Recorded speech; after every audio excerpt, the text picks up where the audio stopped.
go against the grain.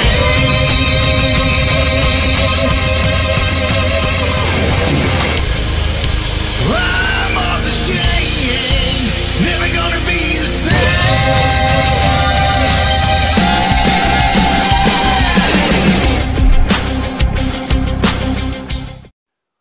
Welcome, everyone, to the 2014 TNA Glory Awards. That's right, you heard me correct. The TNA Glory Awards, the 2014 edition. If you don't know my voice, let me just tell you who I am once again. I am simply sensational Billy James, but you already knew that fact.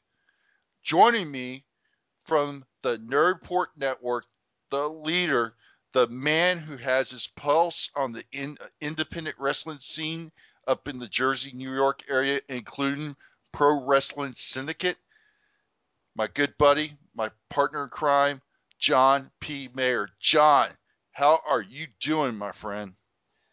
I'll give you 2,000 reasons why I'm doing so good last night. And you're right, Billy. I am the guru of independent wrestling up here in the New Jersey, New York area. And last night, Pro Wrestling Syndicate tore the mother effing house down. Absolutely. You know, if it wasn't for independent promotions like Pro Wrestling Syndicate, we wouldn't have a WWE or a TNA with the talent that they have. Yeah, well, last night it got announced that Pro Wrestling Syndicate now has a TV deal. Is that But like TNA, like Ring of Honor, it's in limited markets. And in the case of PWS, it's only going to be in the New York, New Jersey, Connecticut area. Well, I mean, at least it's a start for them. Oh, yeah. So, but like I said, without independent promotions like Pro Wrestling Syndicate, TNA and WWE wouldn't have the great talent that they have. Yeah. So, John, TNA, it's been a very turmoil year for TNA. Yeah. Started off with things being very, up in the air. As we got toward the middle of the year, it started getting bleak. And while some things started to brighten up, other things were in question. And TNA was at a crossroads. And going into 2015, it's going to be, I hate to steal the phrase from the WWE, but it's going to be a brand new day for TNA. But we'll talk a little more about that toward the end of the show. But let's go back and look at 2014, John. And let's just go ahead and kick it off. We're going to name the TNA Breakout Star of 2014. We're also going to have the Holy Shit moment for 2014. Tag Team of the Year, Knockout of the Year, Match of the Year. We're also going to have the TNA Superstar of the Year.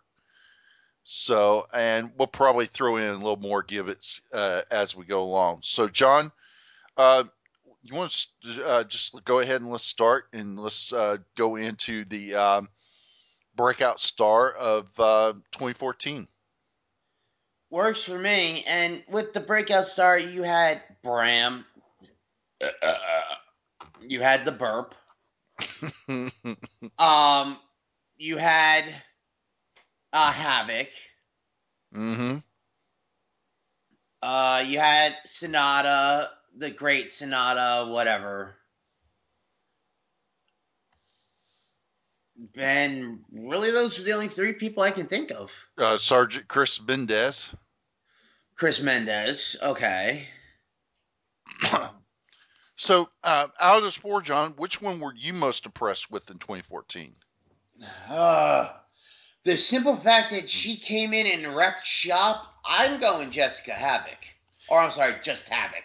Yeah, I've heard a lot of great things about Havoc on the independent scene. They said that she was probably one of the most dominant, big girls out there on the independent scene. And let's just say it like it is. She's a big girl. Yes, she's got big old bitties.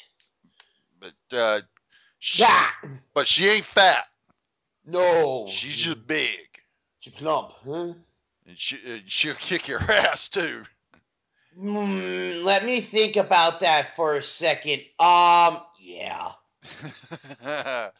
I mean, when she made her debut, she took out Taryn Terrell and the TNA Knockouts champion at the time, Gail Kim, and dominated.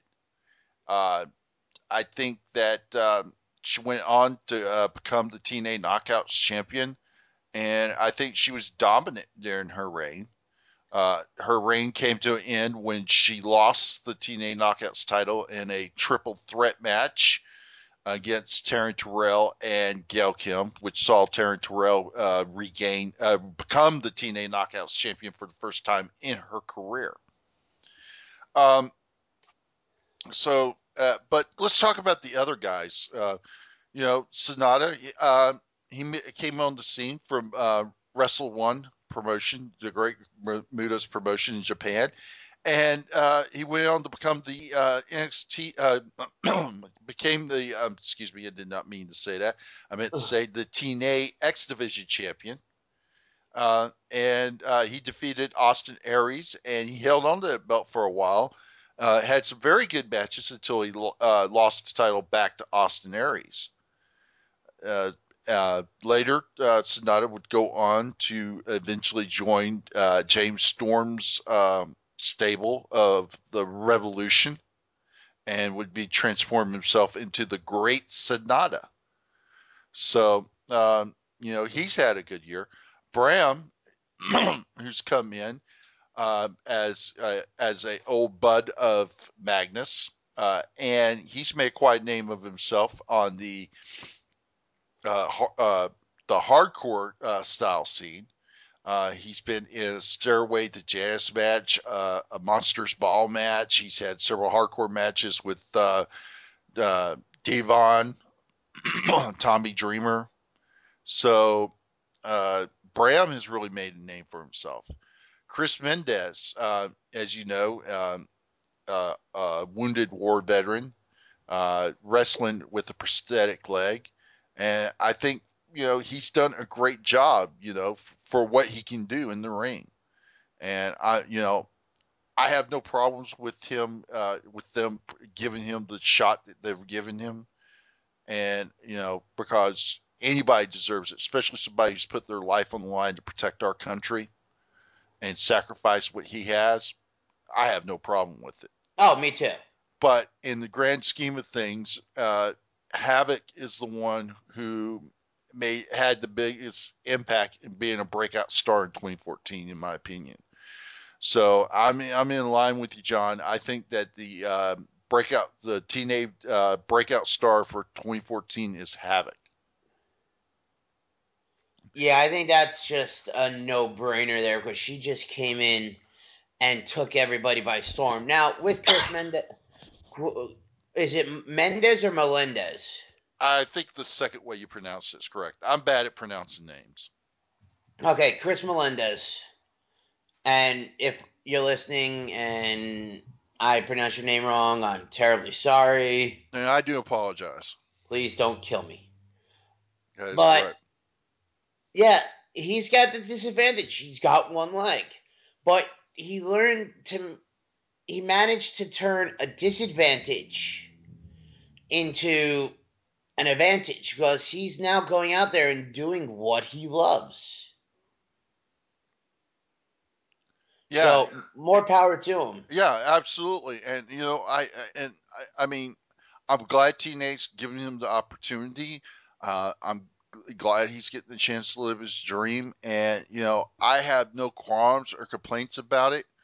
because I know he ain't gonna be able to put on a 5-star match, but he sacrificed a lot for to protect our country, and I think we owe him something back. We owe him a lot. Absolutely, we do. Absolutely, absolutely.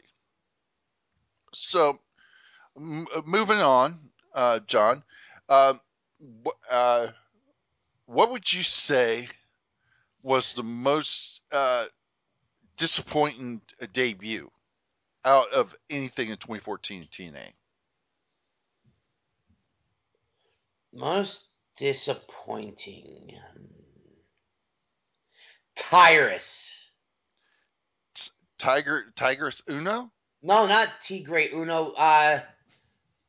Brodus Clay. Tyrus, or Oh, okay. whatever his name is. Gotcha. Okay. Dopey do nothing.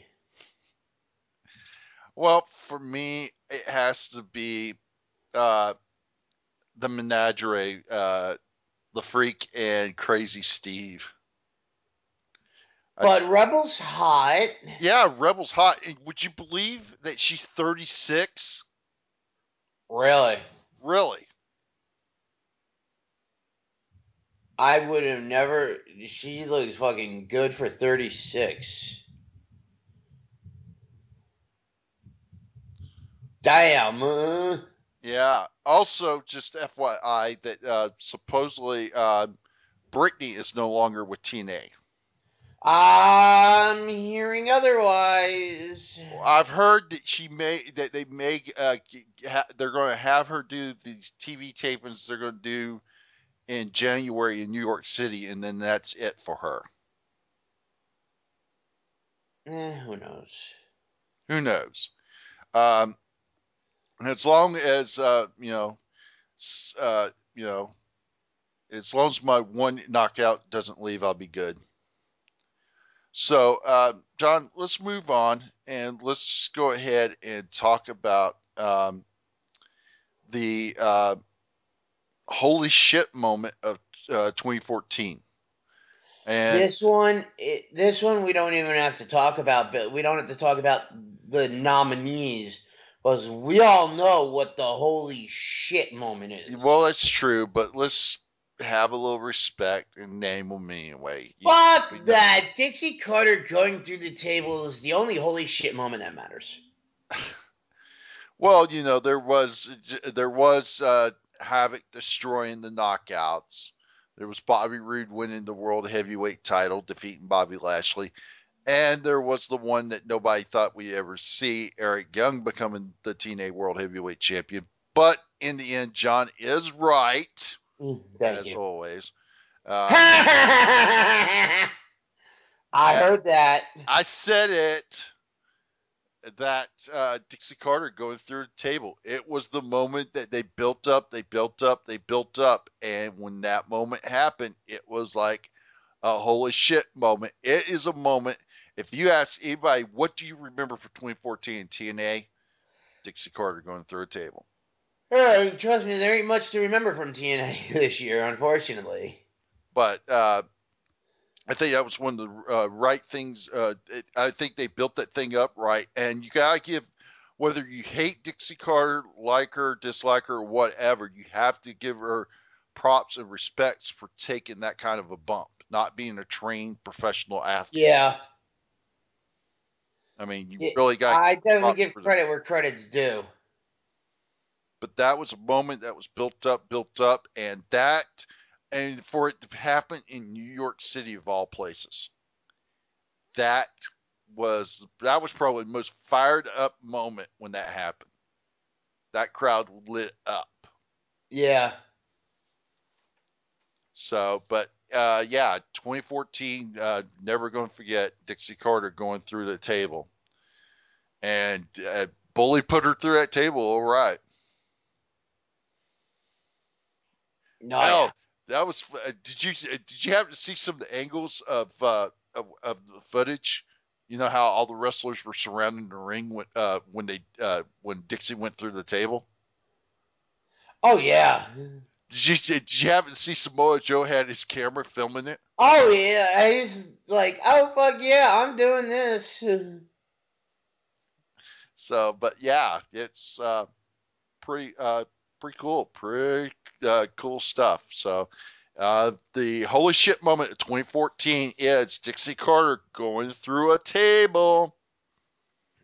I wish Okay, we could see it again. yeah. Um, John, uh,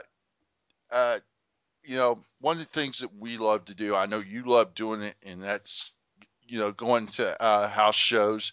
I know you love going to house shows there in the New York, Jersey area, especially the Pro Wrestling Syndicate shows where you can just interact with the stars and such, and Very true. and what and and this is one of the things that I think and you've always heard me preach about this, that I think that makes TNA superior to WWE is the fan interaction that you get at a house show, a TNA house show versus a WWE house show. And you know, I had a chance to go to a TNA house show in 2014, and I had a great time. I got to meet everybody on the card. Got to meet some of the my favorites. Austin Aries, Madison Rain, Gail Kim, Cowboy James Storm. Uh, I got to meet people I hadn't met before. Magnus, Bully Ray, EC3. Um, and I even got to snap a pic of probably one of the all-time greats in the independent scene and ECW, Al Snow. So, you know, TNA house shows are, they're great, and they're really affordable compared to WWE for a fan experience. Um, So supposedly they're going to go back. They're going to start touring in the second quarter of next year. So about April or May they'll start touring again. So hopefully, if they come to an area near you, I really recommend you go. You'll have a good time. Agreed. So so John, let's move on and let's go ahead and let's talk tag teams. We saw the debut of a tag team in 2014 in TNA that made quite an impact, and they went on to become two-time TNA Tag Team Champions. And they probably were in some great matches throughout the year, and probably one of their matches is actually one of our nominees for Match of the Year, John. Oh yeah. If you don't know who I'm talking about Davey Richards, Eddie Edwards, the Wolves, who made their debut in TNA. Also, we had the return of tag teams, probably two of the greatest tag teams in the history of professional wrestling. If I'm not mistaken, this tag team has held every title in every major promotion. We're talking New Japan Wrestling. We're talking WWE. We're talking WCW. We're talking TNA, NWA, ECW. I think you know who I'm talking about here, John. Oh yeah. Team 3D, Bully Ray, and Devon. But let's not forget about another tag team that is also considered one of the greatest tag teams in the past 20 years. They made a name for themselves uh, in a little quaint little match called Tables, Ladders, and Chairs. They also have held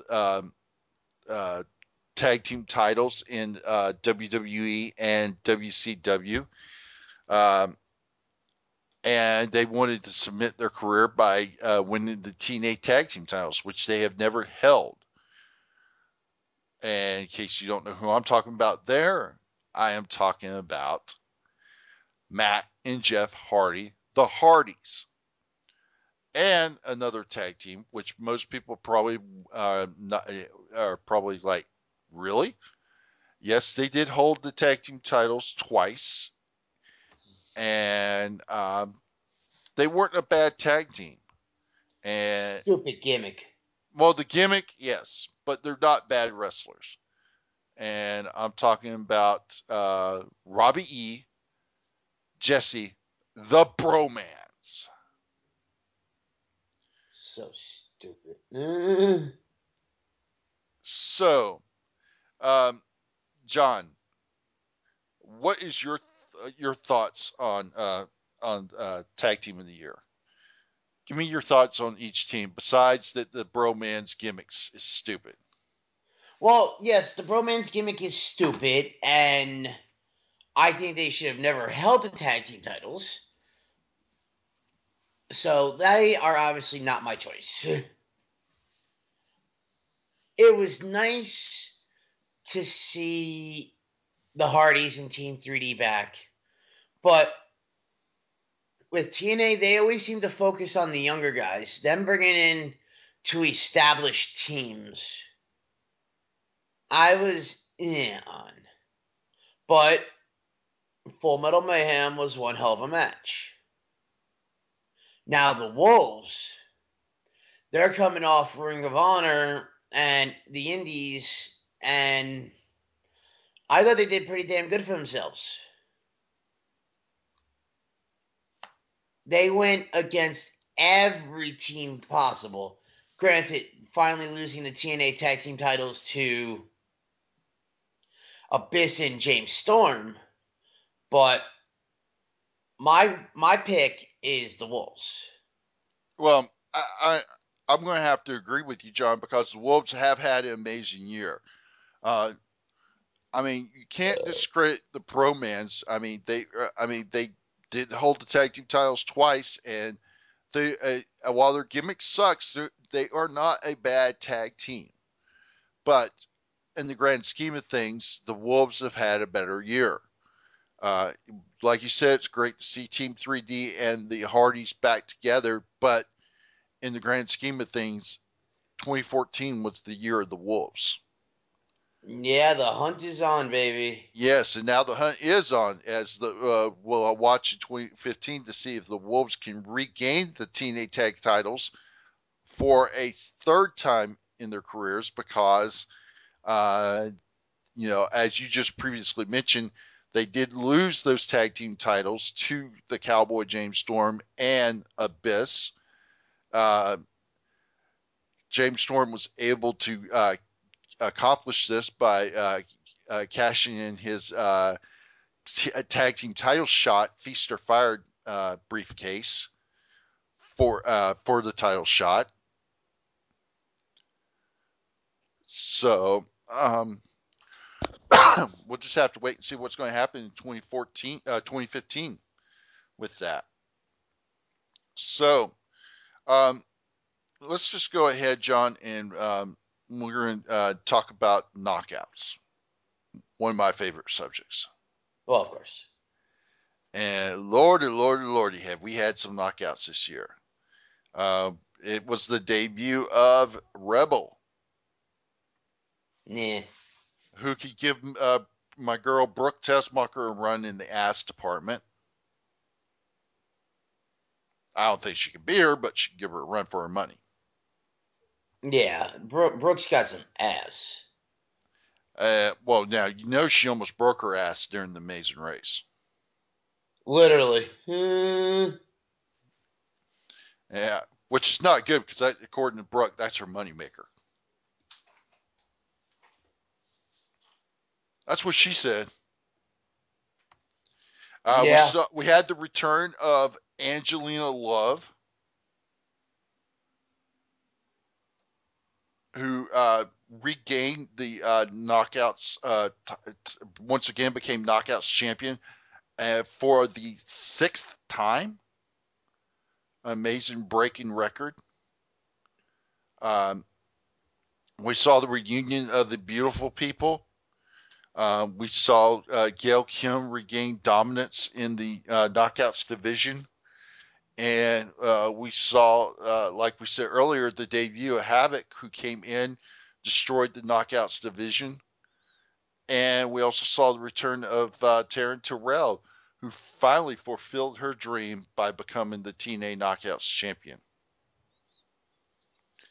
So, with that being said, John, uh, we've got we narrowed it down to 4 nominees, and I know it's going to be questionable, but I left Taryn Terrell off because I felt like she had been out for most of the year.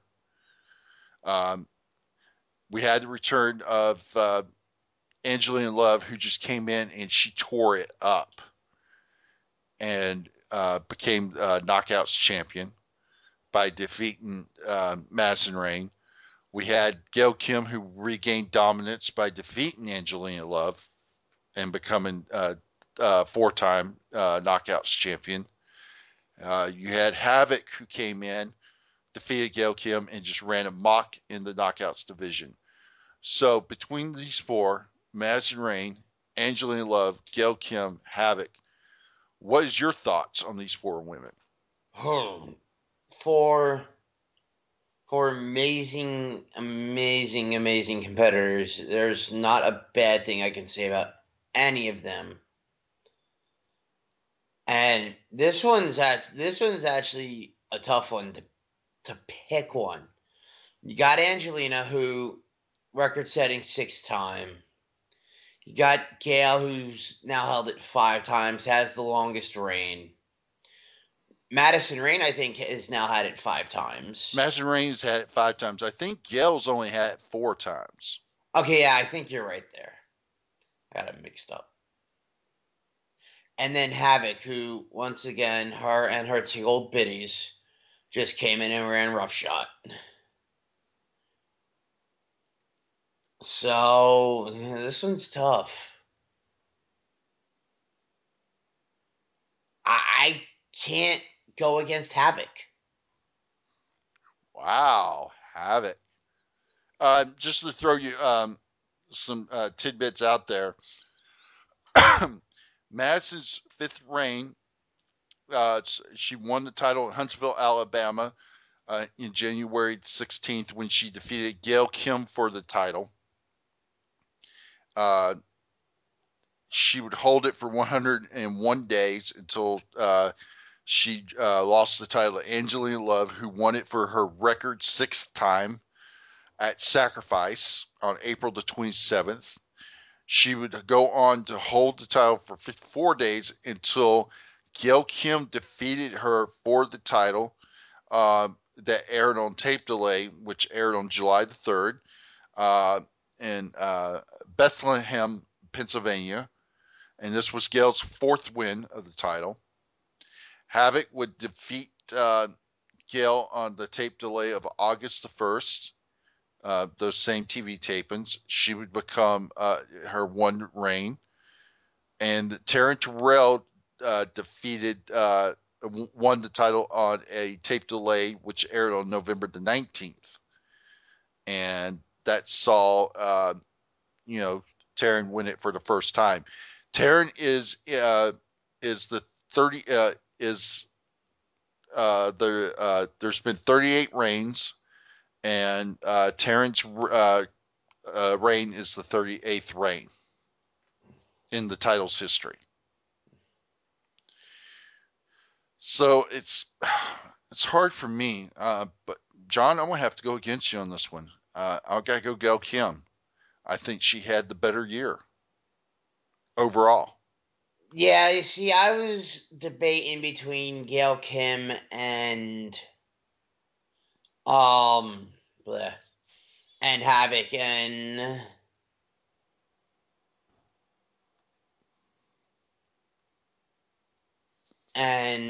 it was tough. Okay. Well, John's pick for knockout of TNA Knockout of 2014 is Havoc, while my pick is Gail Kim. So, John, now we're going to talk match of the year. Okay, this is a match that wowed us, amazed us, and said, "Hey, whoa," and made a statement. And in 2014, uh, there were not there were very few and far matches for TNA, unfortunately, that had that kind of impact. But there were four that we're going to talk about, and we're going to pick one of them as match of the year. And the first match is this was a triple threat match to crown a new X Division champion. Austin Aries had vacated the title for a title shot against the then World Heavyweight TNA World Heavyweight Champion Bobby Lashley. And in this triple threat match, it saw Samoa Joe versus Loki versus the Great Sonata. And we saw Samoa Joe go on to win the X Division title for a fifth time in his career. One damn good match. Yeah. Also, we had Bobby Roode match 2 versus Bobby Lashley for TNA World Heavyweight Championship with Kurt Angle as special guest referee, which saw Bobby Roode to defeat Bobby Lashley to become the TNA World Heavyweight Champion for the second time in his career.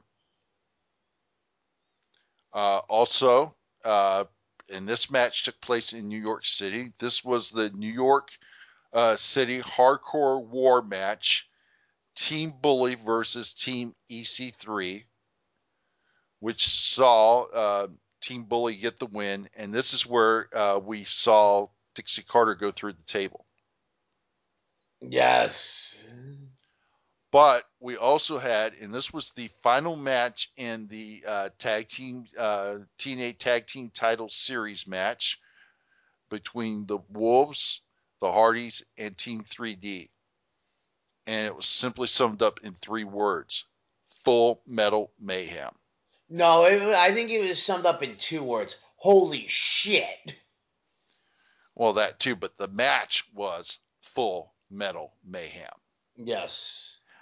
So, John, the 4 matches I just talked about, they were all good matches. What's your thoughts on each of those matches? The Hardcore War. Bleh. You had Team Young versus Team Old. I like the X Division title match. The Loki, Sonata, and Joe. Bobby Lashley winning the TNA title. Okay, I didn't like the fact that there was the ref bump and all that. But for me, the one that takes the cake is Full Metal Mayhem.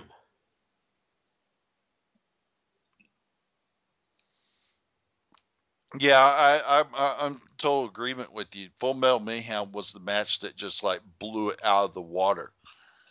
I think that was the match that cemented the Wolves as Tag Team of the Year.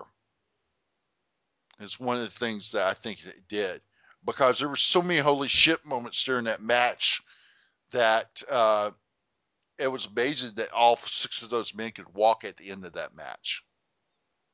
Yeah. I mean, they killed each other, and I think that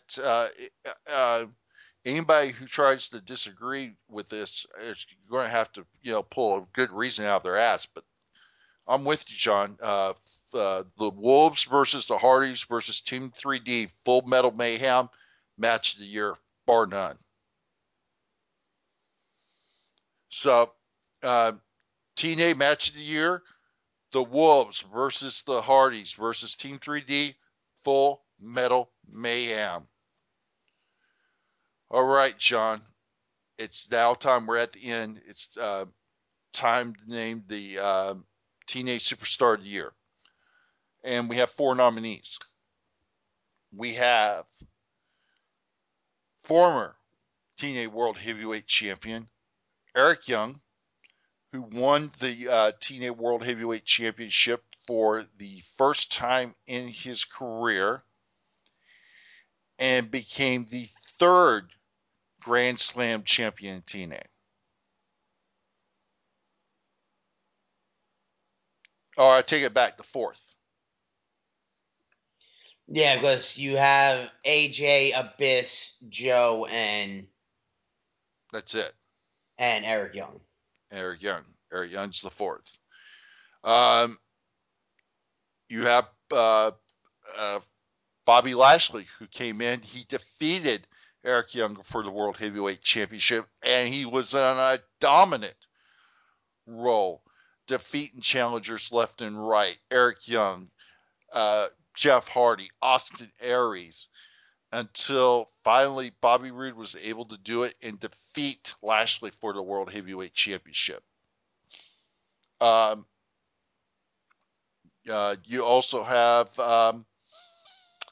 Bully Ray, who feuded with Dixie Carter's regime until he was finally able to put Dixie through a table. He would then go on to reunite with his brother. They would go on to have one hell of a series of matches with the Wolves and the Hardys. And they would finish up the coup de grace by being inducted into the TNA Hall of Fame. Yeah. And Samoa Joe, who this year he made his comeback by winning the X Division Championship and being a dominant champion until he had to vacate the title. And we got fifth nominee, and that is the Dominator. That would be the man who won the World Heavyweight Championship, and that is Bobby Roode.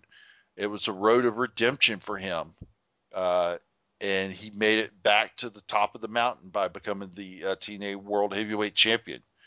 So, John, what's your thought on these men, and who you think deserves to be the Superstar of the Year? Eric Young, nobody expected to win the TNA World title. When I was watching the match, I'm saying to myself, he's going to do it. He's going to do it. So, he did it. Bobby Lashley comes in and just fucks everybody up.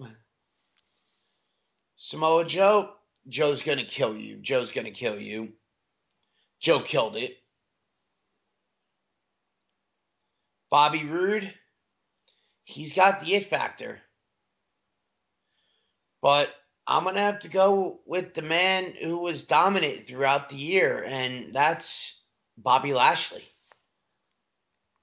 Yeah, I think Bobby Lashley does deserve it because, for bar none, he was probably, if you look at the heel champions, there was only two heel champions, Magnus and Bobby Lashley. And Lashley was the dominant heel champion. And, I mean, he was pure domination. So, I'm in total agreement with you. The TNA Superstar of the Year for 2014 is the Dominator, Bobby Lashley. Well, John, it's been one hell of a year for TNA. And they're going into a row of changes in 2015. Excuse me. They're moving to a new network, the Destination America. It's under the Discovery's umbrella of networks. And you'll have to check your cable system to see if it's available. I know I'm up in my cable system so I can watch TNA because I am a passionate fan of TNA. Also, it was announced that changes are being made to the announced team. Mike Tenay is leaving the announce table. He will be no longer the lead commentator for Impact Wrestling. He will instead now be the host for a new TNA show that will air on Saturday mornings called Impact Wrestling Unlocked. He will he is replacing him as the lead commentator for Impact Wrestling is Josh Matthews, formerly play-by-play man for the WWE. And he will be joining Taz at the announce table. So your announce team will be Josh Matthews and Taz. God help us. Yeah, I think it would have been better had they left it Mike Tenay and made it Mike Tenay and Josh Matthews. I think that would have been a better choice. That's just my opinion. That's the opinion of a lot of people. So,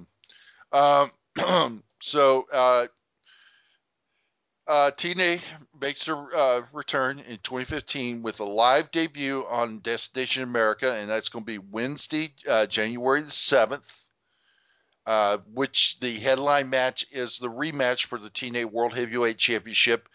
Bobby Lashley getting his rematch against Bobby Roode, much more. And then TNA will move to their regular time for Impact Wrestling on Friday nights at 9 Eastern, 8 Central. Now, here's something that I'm thinking of. Now, with the old TNA logo on all the titles, do you think we're going to see new title belts made? That's $1 million question. We'll just have to wait and see what they're going to do with that. Well, wait a minute now. This is just the Impact logo they've changed. They haven't changed the TNA logo. Oh. We'll have to wait and see. They could, though. They very well could. So, also want to just say that, as you know, Brooke Tessmacher and Robbie E. of the Bromance, they, a lot of us smart wrestling fans already knew this, but they, have been dating each other, and they competed on this past season of the Amazing Race. Under the Twitter hashtag of #TheWrestlers. And I was amazed at how well they did during the race. Unfortunately, they didn't win it, but I think they went further than what anybody expected them to go. Yeah. And I think that they were amazing. I think the Amazing Race, I gained a good, a new appreciation of respect for Robbie E. He's a pretty funny guy. No, he definitely is. And he just seems like he's like a kind of a cool dude you could approach. And Brooke's always funny. She's, got a great sense of humor. So I think this was great for them. And hopefully when the 2015 comes back, that TNA will give them some kind of a good push. I'd like to see Robbie E get a singles push in the X division. Yeah, I wouldn't go that far. I didn't say they had to put the title on him. Okay. Well, I mean, why would you not want him to have a title? Because I don't think he's that good of a wrestler. Oh well, that's just that's why we have our little show called the Wrestling Debate. Yes, live Tuesday nights, blogtalkradio.com/Nerdport Network. Absolutely, and hopefully my girl Brooke will come back. She'll take on Taryn Terrell, and we can see who really is the knockout with the who is the better knockout. And hopefully Brooke can shake her ass. Well, all Brooke's got to do is knock Taryn in the ring quarter, hit her with the ass-tastic, and boom. I'm just saying. But hopefully we'll see a lot of good things in 2015. There is a rumor that TNA is pursuing a hot commodity on the what could you call the free market? And if they're able to secure this individual, it could be a major coup for TNA. Well, And it's not going to be Del Rio.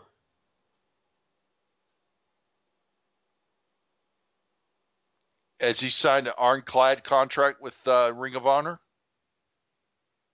Ring of Honor talents are basically becoming exclusive to Ring of Honor.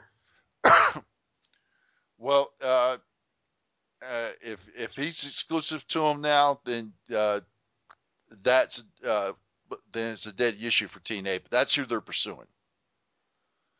I was going to say no, and no, people. It's not CM Punk. Yeah, no.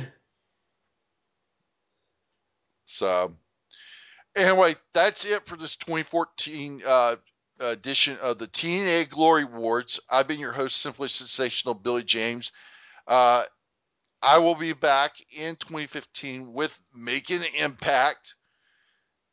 Yes, I will still be covering Making an Impact. Also, every Tuesday night is the wrestling debate. Myself and John Mayer. We're always debating about what's going on in wrestling. And John, you have the independent point of view every Wednesday nights. What time is that? That it varies from time to time. It's sometimes it's 8, sometimes it's 9.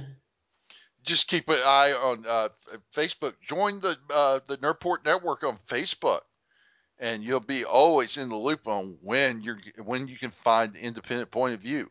Yes, do it And much now. more. So, well, that's it, guys. Thank you so much, and we'll see you in 2015. So, y'all take care, and hopefully TNA will have a great 2015. At least I'm hoping they will. Any parting words, John? Buy the merch. Buy the merch.